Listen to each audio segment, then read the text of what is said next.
ভোরের রাঙা আলোয় হিমেল হাওয়া আর কুয়াশার চাদর সরিয়ে জনতার ঢল নামে জাতীয় স্মৃতিসৌধে শ্রদ্ধার সেই মিছিলে ছিলেন বিভিন্ন রাজনৈতিক দলের নেতাকর্মীরাও। দেশের স্বাধীনতার জন্য জীবন বিলিয়ে দেয়া বীর শহীদদের গভীর শ্রদ্ধায় স্মরণ করেন তারা। স্বৈরাচারী শেখ হাসিনার পতনের মধ্য দিয়ে জনগণ এবার স্বাধীনতার প্রকৃত স্বাদ পাচ্ছে বলে মনে করছেন রাজনৈতিক দলের নেতারা। তাদের আশা, রাষ্ট্র বিনির্মাণে যে আকাঙ্ক্ষা তৈরি হয়েছে তার বাস্তব রূপ দেবে অন্তর্বর্তী সরকার। তখন যে স্বৈরাচার ছিল সেই স্বৈরাচারের দাপটে এখানে চলাফেরাই করা যেত না, কেউ ভালো করে স্লোগান দিতে পারেনি।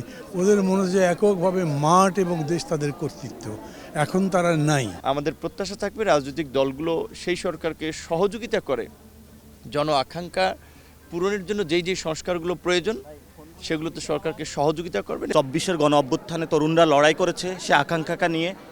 সামনে সংকট, তবে তরুণরা সেই সংকট কাঁধে নিয়ে সামনে দেশটাকে পুনর্গঠন করবে। প্রয়োজনীয় সংস্কার শেষে নির্বাচনের রোড ম্যাপ ঘোষণা করা হবে বলেও আশাবাদী রাজনৈতিক দলের নেতারা। খুব তাড়াতাড়ি মানুষের ইচ্ছার মধ্যে সময়ের মধ্যে নির্বাচন না হলে, নির্বাচনে না গেলে মানুষ বিক্ষুব্ধ হবে।